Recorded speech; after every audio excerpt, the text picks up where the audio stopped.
Observa mis recuerdos de infancia. Asómate al vértigo de la memoria perdida. Ábreme como se abre a una naranja, por favor. Mi cráneo ansía el tacto de tus uñas desgarradoras. Son las brujas las verdaderas santas de esta historia, de la mía y de la tuya. Usaste las tijeras en su contra, pero en la tuya te fueron devueltos 1000 conejos sarnosos. Duerme, y duerme hasta que olvides tu cara y tu nombre. Han transcurrido siglos escandalosos y todavía consideras a la piedra un hombre mediocre. Eres un bobo de la ciénaga. Pero aquello por lo que te castigaré es por tu indecencia. Te presiento con ojo nítido sentado a mi alrededor, doblado sobre tu descomunal vientre henchido de paja y azufre. Dices que solo digo tonterías, pero la madre de aquel tiembla como un pollo blando cuando menciono a su padre mayor, el de fuego. No farfulles cancioncillas ahora, en tiempo de desfiles. La paciencia de algunos tiene un límite. ¿Te parece bien escarnecer a aquel que no sabe a qué lado de la frontera entre el sueño y el sueño más profundo se encuentra? ¿Por qué razón nadie se refirió al suelo que todos herimos? Cuando el hombre que semejaba un piano buscaba desesperadamente algo bajo sus pies. Culpable soy de haberme burlado de él, asegurándole tener los ojos rotos y la lengua en los ojos. Pero eso fue todo. Por lo demás soy inocente y me iré de aquí en cuanto pueda resultar inesperado. El viento en los cinturones de piedra no cesa ni cerrando estos, a lo que se responde adoptando forma de llave. Esto te lo cuento ahora porque tú no tenías un amigo que organizar una fiesta en su casa, invitando a los que no asistieran, de tal forma que se organizara un tumulto tan extraño que tuviera que venderlo todo para recuperar a los demás. De eso no hablo. Y ha llegado el momento de la presentación del abanderado de la gran epopeya solar, el sin par Amadeo Lunar, celoso en la vida sacra, arrogante en los momentos de gloria y mezquino en los funerales. El mejor que nadie encarna al héroe inmortal, punta de flecha de un misil asesino, pero ingenuo. El dedo de Dios lo señaló a él y el dedo de Amadeo Lunar apretó el botón.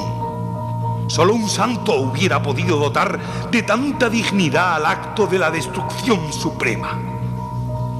Mi canto se une al resto de los cantos y juntos edifican la última cantata celestial, el premio a la hazaña del héroe. No lo culpéis por su soberbia, pues todos los héroes son soberbios. Cuántas lágrimas se derramaron en su honor el día de la victoria. Y cómo no hacer mención de la gran mujer que tras él maquinaba maravillas, Ana de Venus.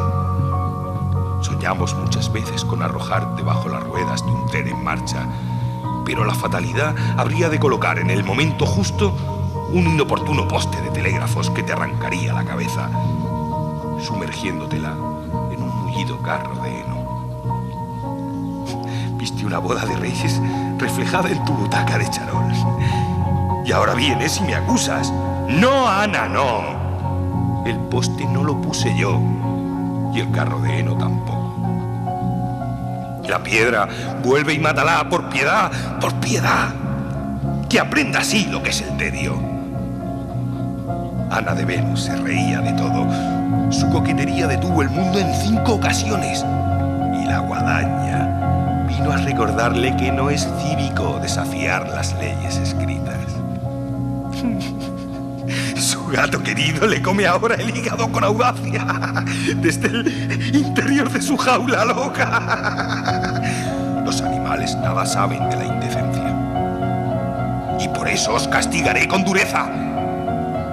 El método todavía no ha sido concretado, pero os aseguro que vuestros vientres no darán abasto el día que se decida lo que habrá de ser, si no lo ha sido ya.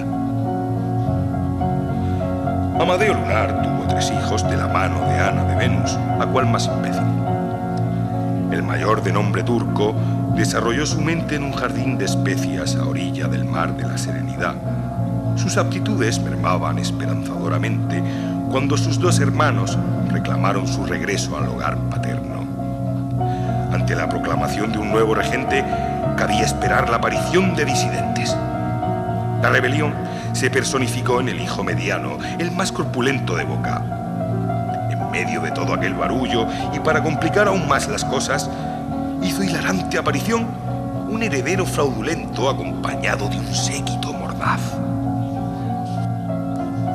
Pero cambiemos de tema. Al margen de los conflictos familiares, Ana de Venus destacó siempre por su cordialidad cerrada, muy al estilo marciano, nada que ver con su padre, el viejo Flor. Sus exclamaciones vivas eran siempre del agrado de parientes y extraños, y sus vítores atraían el entusiasmo de los vecinos, por supuesto naturales. Pero cambiemos de tema una vez más, porque veo que nadie se ha atrevido todavía a mencionar al verdadero protagonista de esta historia, el único que ha desbocado los desenlaces hasta sus últimas consecuencias, transformando lo pueril en santo, lo insignificante en sagrado, el que fuera vil al tiempo que genial, la bestia y el ángel en un solo abrazo de hierro, la furia de los océanos y la voz profunda del viento. Aquel que haya mancillado su memoria merece como poco el exilio, y no por respeto, sino por rotunda lógica. Y su mujer, militar, el recio baluarte de una generación entera, crisol del júbilo que llevaría la victoria definitiva. Que dé un paso largo quien niegue su carisma. Ya murieron todos sus detractores. Nosotros la adoramos. Nosotros la seguimos. Nosotros. El café y el filete dulce me vigilan. Veo a un asesino bajo la gorra azul y a un niño enfermo de tontería. Alguien está leyendo poemas de Luxor bajo mi barbilla. Un perro muere despacio en la tobera y queda sordo y amarillo. Se han venido olvidando palabras como, por ejemplo, aire y también nada. Me sigue indignando, no obstante, vuestro afán por haceros de oro en las estrecheces del cosmos. El chirrido del hierro contra el hierro no os permite disfrutar de las tibias campanadas de superficie. A menudo intento recordar en vano el nombre del inventor de los raíles dentados, un invento merecedor de saliva verde. Creo que se trataba nada menos que del insigne Amadeo Lunar, y puede también que de la piedra. El mismo que me preguntó en el entremés a dónde conducen los escalones del suelo. ¡Al baño giroscópico, señor mío! Eres mal conferenciante, William John Robert. Me amenazas con llenarme los pies de sal. Y no eres capaz ni de atarte a la cara los calcetines secos fuera del agua. Que sea la última vez que te diriges a mí con ese menosprecio típico de los que salieron del pantano plutonio. No volvieron jamás. Yo te reto a una cena de sociedad, a un juego de gallinas y a un combate de vacas. Si ganas tú, me comeré a tu madre. Y si gano yo, te sustituirá María de Johnston. Y yo te perseguiré arriba y abajo con una nariz falsa y un bigote de cristal. Mira por dónde, Julia. Hemos venido a dar con nuestros huesos en el mismo distrito. Te retorcí la boca hace 3 días en la estación de otoño, y no dudaría en volverlo a intentar si me lo pidiese tu novio. Dile de mi parte que el número que te di en la zanja es totalmente falso, pero muy útil si te quieres poner en contacto con tú ya sabes quién. Le pasaré la pelota a la piedra y le diré que traiga Lourdes. Yo empujo hacia adentro y tú hacia afuera. No te dejaré ir al servicio. Los escalones los puse yo y son míos. Y a ti, Lucía de Troy, te vi por última vez en el puente número más, dando de comer clavos a las palomas, con una elegancia y un descuido tales, que al instante me enamoré de tus manos de acero. Manos, digo, garras de miel y de caramelo.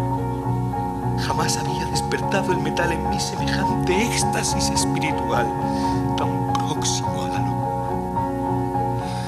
Recordarás que te las besé con esmero y no tardé en devolvértelas. ¿Qué fue de ti, Lucía de Troy? ¿Qué hiciste después de aquel inolvidable atardecer a los pies de la torre de la historia? ¿Dónde te llevó la gran paloma de hierro? Regresarás al reino de las brujas, donde siempre te esperaré. Rezaré por ti y por Frank. Me crece una pelota en la cabeza cuando pienso en lo felices que seréis a pesar de todo.